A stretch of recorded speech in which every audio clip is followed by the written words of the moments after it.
दोस्तों नमस्कार।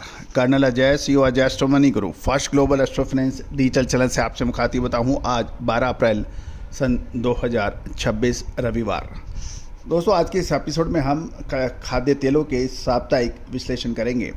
आपको याद होगा कि हमने आपको लगभग एक हफ्ते पहले एक अग्रिम विश्लेषण देते हुए कहा था कि खाद्य तेलों में ऊपरी स्तरों पर मुनाफा वसूली की प्रबल संभावना बन गई है।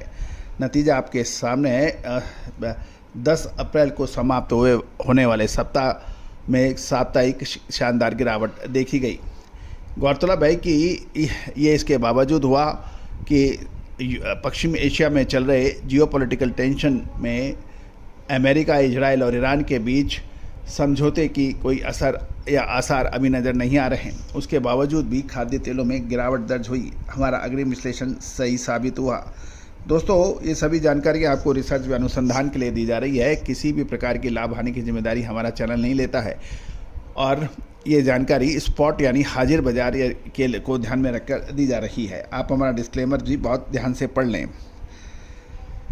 दोस्तों आज के इस एपिसोड में हम चर्चा करेंगे खाद्य तेलों की साप्ताहिक समीक्षा, पाम तेल बाजार से खबर, थाईलैंड से खबर और मलेशियन पाम ऑयल बोर्ड की कुछ महत्वपूर्ण जानकारियाँ जो आपके लिए जानना आवश्यक है यदि आप व्यापार करते हैं तो। जानिए रिपोर्ट विस्तार से। दोस्तों खबर निकल के आ रही है कि लगातार 5 हफ्तों की शानदार तेजी के बाद ग्लोबल स्तर पर पाम तेल में अचानक गहरा दबाव देखने को मिला। अप्रैल महीने के शुरुआती 10 दिन यानी 1 से 10 अप्रैल के बीच मलेशियन पाम ऑयल की निर्यात में अप्रत्याशित रूप से 30% से 39% तक की भारी गिरावट दर्ज हुई। साथ साथ अमेरिका के कृषि विभाग यानी यूएसडीए की एक नई रिपोर्ट और थाईलैंड जैसे देशों की निर्यात नीतियों ने भी खाद्य तेल की बाजार को समीकरण को काफ़ी बदल दिया है। खबरें निकल के आ रही है कि यदि हम देखें तो मुनाफा वसूली के कारण मलेशियन पाम तेल वायदा बाजार में भारी गिरावट दर्ज की गई। बुर्सा मलेशिया डेरिवेटिव एक्सचेंज में बेंचमार्क जून क्रूड पाम तेल सीपीओ अनुबंध शुक्रवार को 4535 रिंगिट यानी यदि डॉलर टर्म में देखें तो $1144 प्रति मैट्रिक टन पर बंद हुआ, जो एक सप्ताह में 4% की अधिक गिरावट दिखा रहा है। साथ साथ अमेरिकन कृषि विभाग की जो रिपोर्ट आई वो भी गिरावट में उसने सहयोग किया। ये भी खबर आ रही है कि ब्राज़ील में सोयाबीन का बम्पर उत्पादन हो रहा है और ये अनुमान बढ़कर 1600 लाख टन कर दिया गया है। वैश्विक स्तर पर देखें तो सोयाबीन का स्टॉक बढ़कर 1789.5 लाख टन होने का अनुमान है, यानी 1779.5 लाख टन। इन आंकड़ों के कारण शिकागो बोर्ड ऑफ ट्रेड में सोयाबीन और सोया तेल की कीमतों पर भी दबाव मिला और वहां नरमी देखी गई, जिसका सीधा और नकारात्मक असर पाम तेल की कीमतों पर भी पड़ा, क्योंकि पाम तेल वैश्विक बाजार में अपनी हिस्सेदारी के लिए सोया तेल से प्रतिस्पर्धा करता है। गौरतलब है कि यदि सोया तेल के दाम गिरते हैं तो पाम तेल के भाव ऑटोमेटिक बाज़ारों में गिरने लगते हैं, क्योंकि पाम तेल सस्ता होने की वजह से ही वैश्विक बाजार में अपनी पकड़ मजबूत करता है और इसका सीधा मुकाबला सोया तेल से होता है। सोया तेल के यदि भाव बढ़ते हैं तो इसका असर सकारात्मक रूप से पाम तेल पर भी पड़ता है।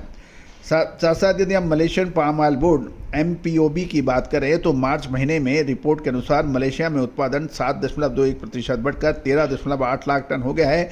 मार्च में 40.7% के मजबूत निर्यात के कारण इन्वेंट्री घटकर 22.7 लाख टन हो गई है, जो 7 महीने के निचले स्तर पर मानी जा रही है।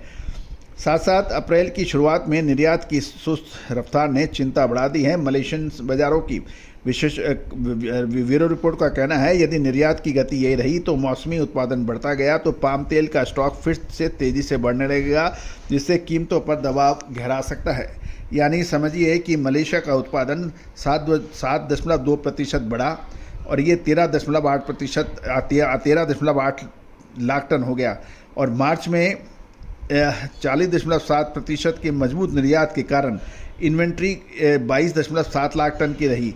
तो ये एक कंपैरिजन है। यदि उत्पादन बढ़ा और निर्यात में यदि हल्की सी भी गिरावट आई तो इन्वेंट्री बढ़ने से इस पे दबाव आ सकता है, ऐसी संभावना है। अब हम भारतीय बाज़ारों में भाव देख लेते हैं। अंतर्राष्ट्रीय बाज़ारों में इस उठापटक का सीधा असर भारतीय घरेलू बंदरगाहों पर भी देखा जा रहा है। कांडला पोर्ट पर खाद्य तेलों के भाव जो रहे, क्रूड पाम तेल 1160 रुपये प्रति 10 किलो, पामोलिन 1450 रुपये प्रति 10 किलो, सोया डिगम कच्चा 1350 प्रति 10 किलो और सोया रिफाइंड 1545 रुपये प्रति 10 किलोग्राम के भाव थे। अब हम बाकी कांडला बंदरगाह पर साप्ताहिक दूसरी तेलों के भी भाव देख लेते हैं। 6 अप्रैल को जो सप्ताह शुरू हुआ था वो उस टाइम क्रूड पाम तेल के भाव 1190 थे, जो कि 10 अप्रैल को घटकर 1160 रह गए। पामोलिन 1460 रुपये जो भाव थे 6 अप्रैल को, वो घटकर 1452 रुपये रह गए।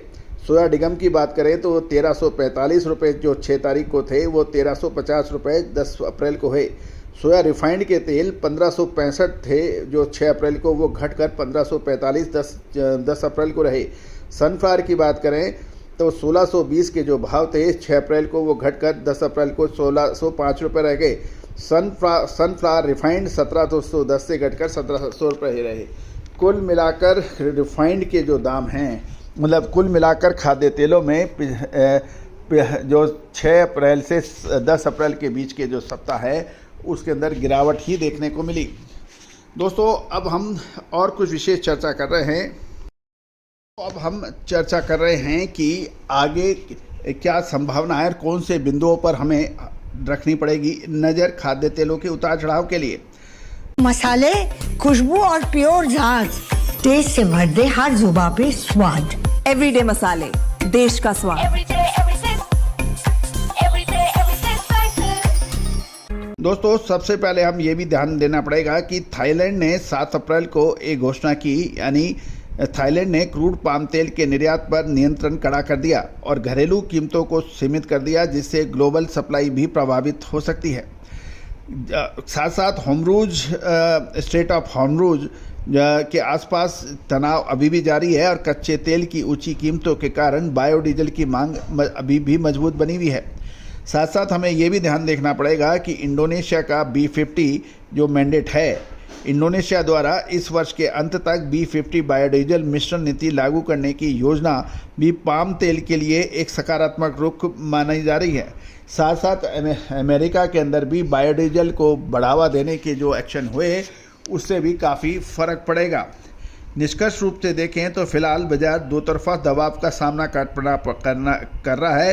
एक तरफ कमजोर निर्यात और अमेरिकन रिपोर्ट के बीच कीमतों को नीचे खींच रही है, दूसरी ओर जियोपॉलिटिकल टेंशन और बायोडीजल की मांग इसे गिरने से भरपूर प्रयास कर रही है।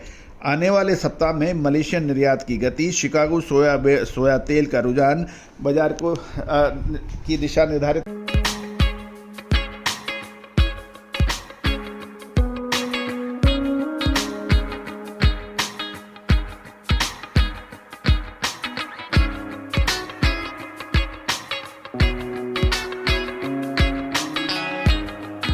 करेगा। लेकिन भारतीय संदर्भ में ये भी ध्यान देने वाली बात जो है, क्योंकि भारत और चीन खाद्य तेलों का विश्व में सबसे बड़े आयातक देश माने जाते हैं। भारत अपनी आवश्यकता का इंपोर्ट मलेशिया, इंडोनेशिया से काफ़ी अधिक मात्रा में करता है। ये भी ध्यान देने वाली बात यह है कि भारत का आयात बिल रुपये के अवमूल्यन के कारण लगातार तेज गति से बढ़ रहा है। साथ साथ अब आगे आने वाले महीनों में खपत के ऊपर भी हमें नज़र रखनी होगी। साथ साथ भारतीय रुपया का जो डेप्रिसिएशन है, हमारी रिसर्च और अनुसंधान के मुताबिक आने वाले लगभग 15 से 20 दिन या एक महीना भारतीय रुपया का जो डेप्रिसिएशन है वो धीरे धीरे मजबूती की ओर अग्रसर हो सकता है। यानी भारतीय रुपया डॉलर के मुकाबले मजबूती की संभावना प्रबल दिखा रहा है।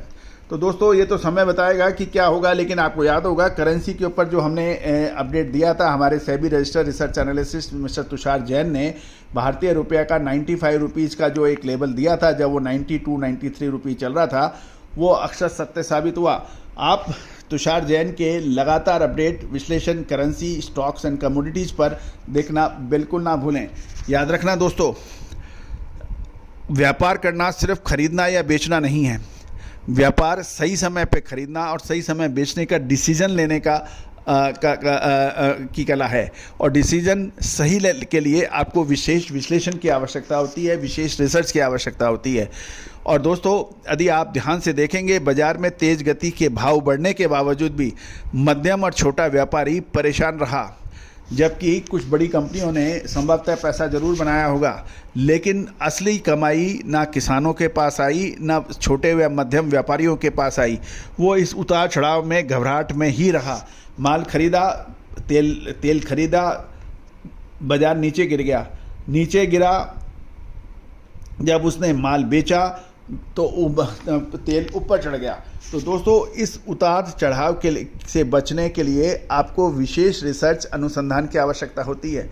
दोस्तों, मामूली शुल्क पर यह उपलब्ध हो सकता है स्पॉट मार्केट की विशेष अग्रिम रिसर्च रिपोर्ट। इसमें सभी तेल, ऑयल सीड्स यानी सोयाबीन, सरसों, पाम तेल, मूंगफली तेल, कैस्टर तेल, इन सभी की विशेष अग्रिम रिसर्च रिपोर्ट आप प्राप्त कर सकते हैं। साथ साथ मामूली एक ही शुल्क में आप एग्रो कमोडिटीज़, चाहे वो ग्रेन्स हो, चावल, गेहूं, मक्का, बाजरा, दालें, चना, उड़द, मूंग, मसूर, तुअर, काबुली चना, मसाले, जीरा, धनिया, लाल मिर्च, काली मिर्च, छोटी बड़ी इलायची, अजवाइन, मेथी, सौंफ और खाद्य तेल, इन सब का जानकारी प्राप्त कर सकते हैं। आज ही संपर्क करें। All the very best, good luck, happy trading. शुद्धता ऐसी जो हर घर की पसंद बने। सुधा महेश ठक्कर, हल्दी के विश्वसनीय निर्यातक। आज ही संपर्क करें।